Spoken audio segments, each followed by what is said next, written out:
Thanks for joining us on our show, Basic Concepts and the Wisdom of Kabbalah with Dr. Michael Laitman. Hello, Dr. Laitman. Hello, everyone. On this show, each time we take a different concept from the tremendous wisdom of Kabbalah and try to explain it in the best possible way for someone who just started studying the wisdom of Kabbalah. And our concept for today is Providence. Dr. Laitman, once I heard you say in your book, Always With Me, how a few dozens of years ago, on a stormy evening, in a wondrous way, you came to a place in the city of Bnei Brak where they studied the wisdom of Kabbalah. Can you tell us what happened? How did it happen? Well, first of all, the one who guided us there was some ultra-Orthodox Jew. Us, who do you mean? Me and my friend. I had a friend in the city of Rehovot. We used to study the wisdom of Kabbalah together. We read books, whatever we could read. And this one time I told him, let's go to the city of Bnei Brak, because I feel that otherwise we won't achieve anything. Maybe we can find a teacher there.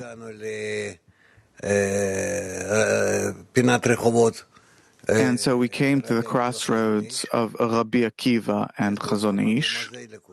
It's a well-known place to anyone who lives in the area. And there was rain, tremendous rain, strong rain. I opened the window a bit, and I shout out to a person standing at the corner of the street. He was like under this piece of roof, so he wasn't under the rain. And I shout out, where do people study Kabbalah here? Where do you study Kabbalah here? I asked him. It was so out of place, so it's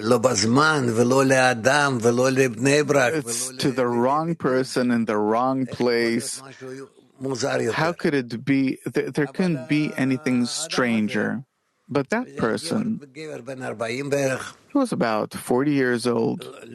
He was dressed as an ultra-Orthodox Jew. And so he says, drive down this street.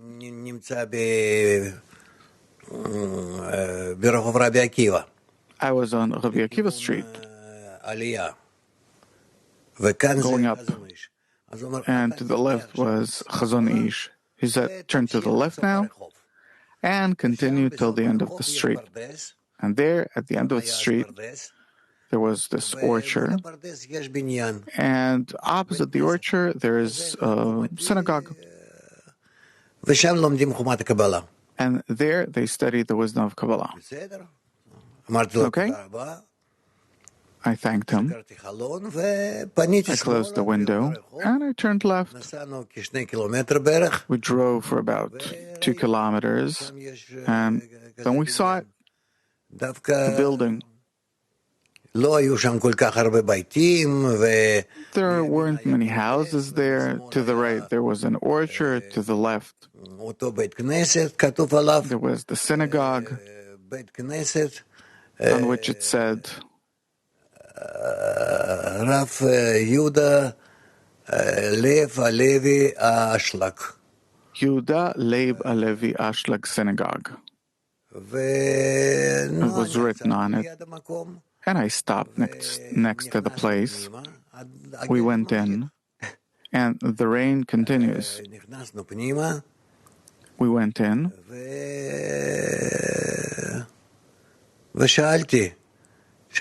and I asked, when we came in, there was like this small room there, and next to the table there were about 6 or 7 elderly men, really old. And so I asked, here you study the wisdom of Kabbalah? They said, yeah.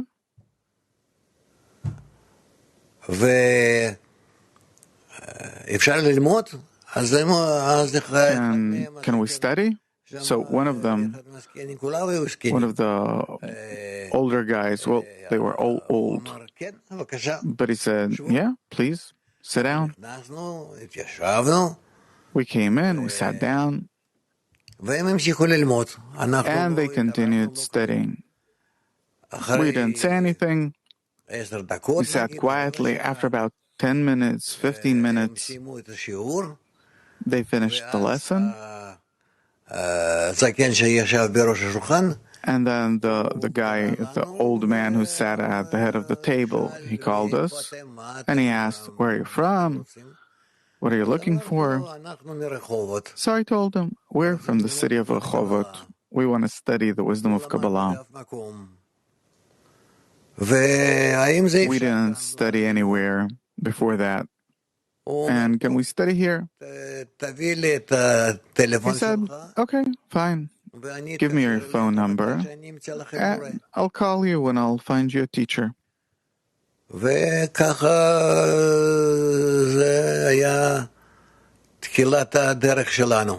this was the beginning of our path. What I want to ask about is that man that you met in the rain, that you asked him, where do you study Kabbalah here? That's really a wonder. Do you think that it was Providence? It's not that it was Providence. My teacher, Rabash, may rest in peace, he said later on that it was an angel. That without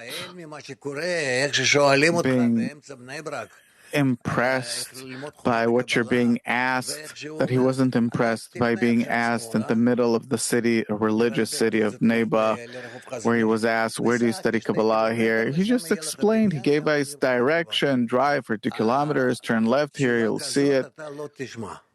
You won't hear this kind of answer in the religious city of Nebuch even today. So there was a guiding hand there? Of course. Later, Rabash told me that was an angel. What is an angel? Angel meaning a person who is being guided from above as to how to intervene in a certain situation. Everyone has an angel? Sometimes yes, sometimes no. Depends on what, but that was an angel. Because to think so, that something like that is possible, that's impossible, really. What happened there was impossible. Who sent this angel? The Creator, of course. The Creator sends the angel. That means that he watches over a person. Yeah? Watches. Before we left for the city of Nebuch from Rehovot, there was already Providence. Because an inner voice told me, go. And I told Chaim, my friend, I think we should go look for a teacher, because this way you and I were going to sit together and study. We read many books, but without any system, and we should find one. Now, I want to break this picture that you gave us into pieces in order to understand the concept of providence. Who is that factor that watches over us? Who is he? The upper force? Upper force. He gives us desire, and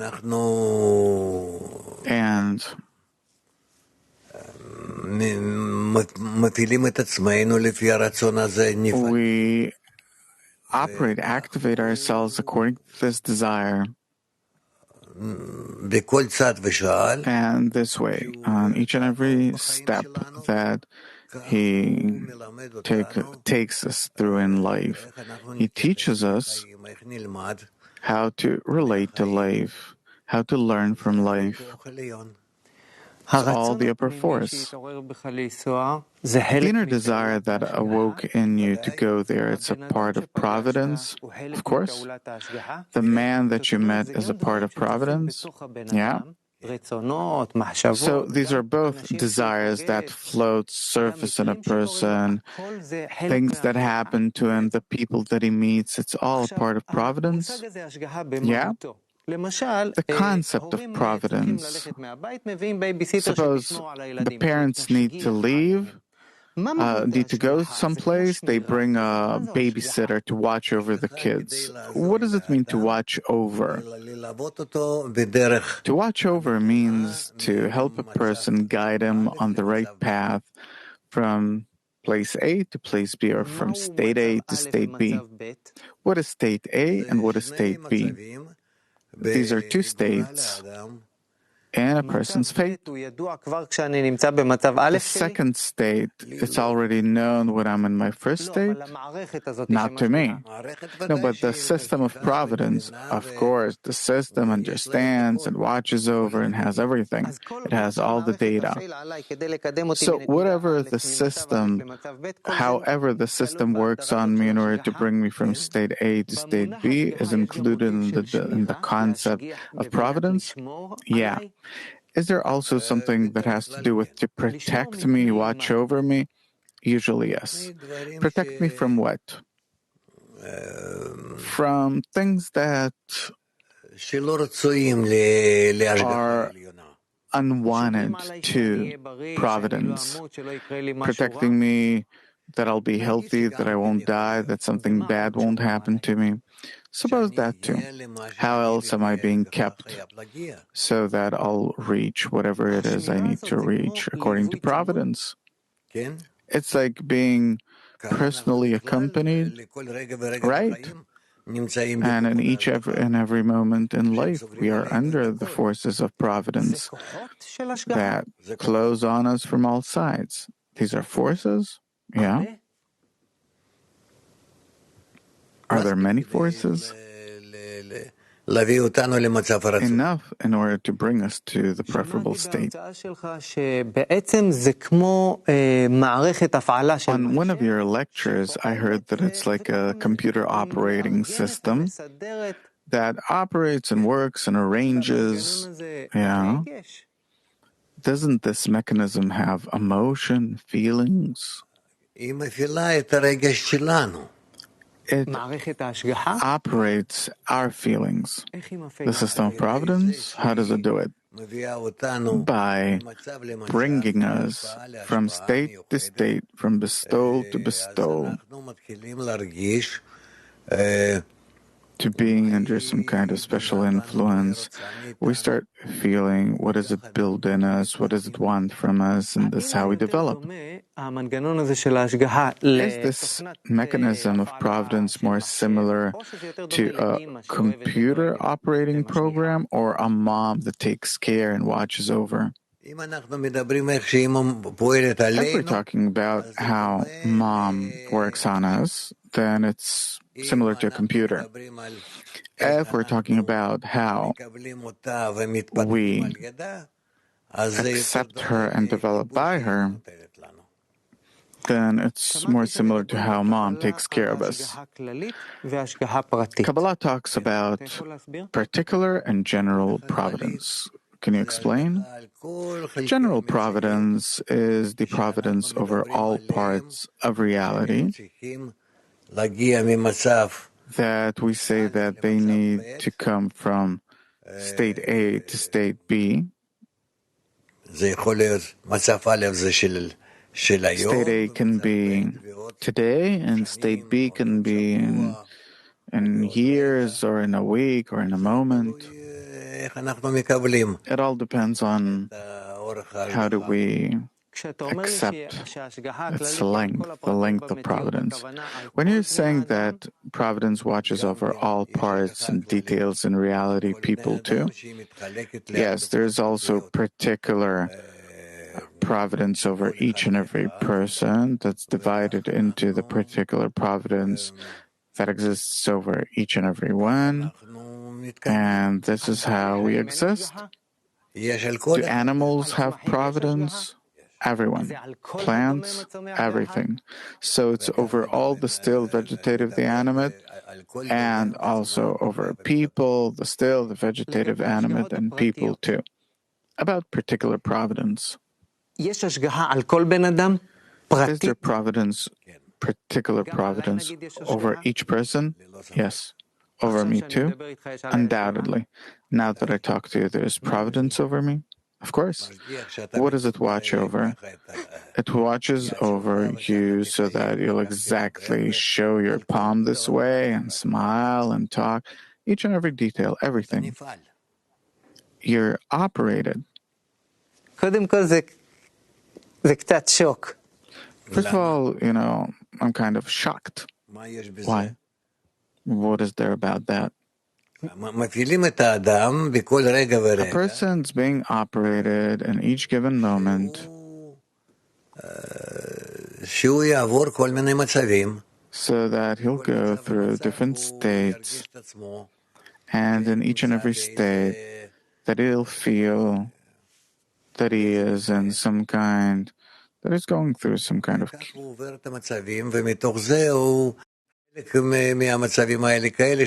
something. That's how he goes through the different states that he learns from. From some of them he does learn, from some he doesn't, he pays no attention.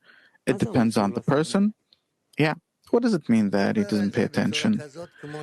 He goes through it just like the still vegetative or the animate do. What's the difference? That he goes through things, he's included with them, but he himself doesn't digest them. What does man need to digest? That probably it's some kind of upper force that wants to teach him from the different actions that he goes through, about how this force wants to teach him, wants to bring him to a new life, etc., etc. There's a concept in Kabbalah called goal-oriented providence, meaning what? Meaning that there's only goal-oriented providence, always. What do you mean? Meaning that by that force that watches over us and that takes us through different states and actions, this force takes us through different states, we learn from them, and we come to new states. What's the purpose of this providence, this goal-oriented providence particular, that I learn from the different events of life that I go through? How life's leading me to something special. And is that something special, something good? Well, let's hope that usually it is. What do you mean usually? You can't say good or bad. It's simply, I learn from it. What do I need to learn? What do I need to pay attention to? What do I need to get from each and every state that I go through? What does life demand of me? What? It demands that I incorporate with all of these negative and positive forces that are working on me, and that by them I will know where am I going, what's worthwhile studying, what should I do, etc. If providence is supposed to protect me and advance me, then why is it that sometimes bad things happen in life? There's no providence? Could be that it was decided in advance that you need to reach difficult states.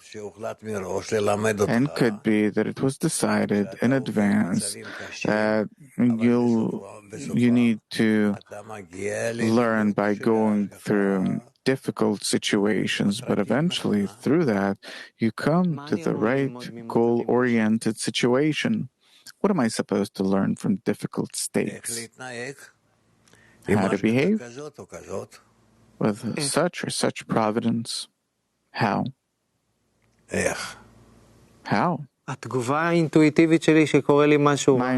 response when something bad happens is to get angry, maybe even curse Providence? Sure. If someone does bad to me, before I even think about it, this is how my heart responds if I see that something's doing bad to me. This on condition that you think that the providence doesn't come from above. But if you think that the providence does come from above, and in any case, it has some kind of special plan, the end of which is good for you. The final outcome is good for you. Then, at the end of the show, at the end of the plan that Providence is advancing me to, will my situation be good? For sure. Why for sure? Because the upper force that activates the plan of Providence to begin with is good to the good and the bad. What do you mean? Good and benevolent to the good and the bad. Good meaning that it's preparing something good at the end for every person? Yes. So Providence that takes me from stage 1 to 2 to 3 to 4. All these plans of Providence, all the stops, everything that happens, it teaches us how to correctly accept Providence. What does it mean to accept it correctly?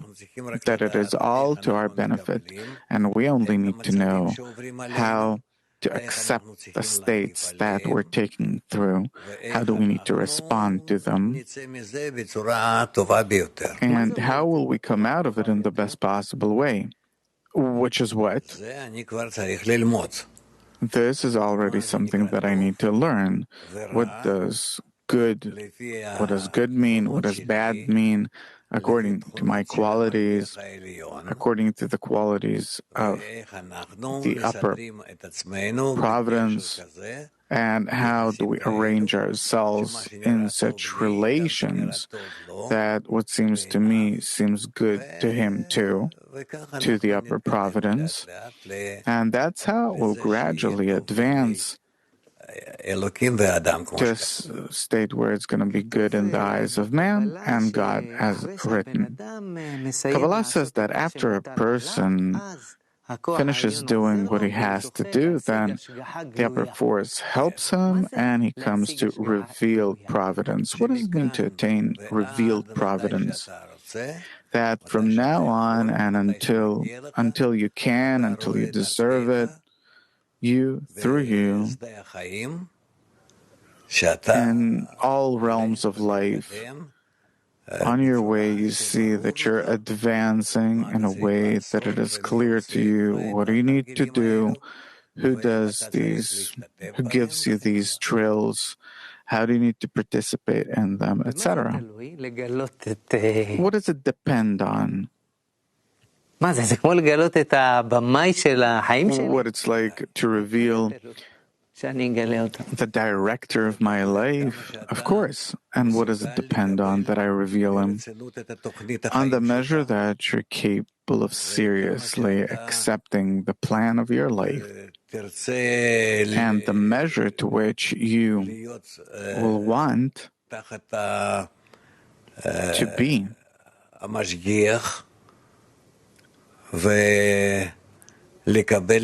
under providence and accept it and keep it. Is it an intellectual understanding or something more emotional? Emotional and intellectual. The wisdom of Kabbalah, how is it related to providence, the revelation of... It's all the wisdom of Kabbalah. This really is the wisdom of Kabbalah that teaches a person the plan that's spread in front of him, and how can he participate in it in order to keep it so that it will be good in the eyes of the upper force and the eyes of man. A person who reveals all these things, what does he feel? He feels that on the one hand, he is in the hands or under the control of the upper force, and on the other hand, he feels that he is realizing the plan that's made for him. Doesn't it bum him out that there's a plan? No. To the contrary. If he is wise and strong, understanding, feeling, then he's glad that he has such a plan to reveal that you're being activated. Isn't it something that makes you small, little? Of course it does. So what? Well, I don't know. A person doesn't really want to be small. He wants to develop. He wants to grow. He wants to feel that he's the one that understands, that feels, that chooses where to go, that he understands what can be a more advanced state now. No problem. He can learn all of these things.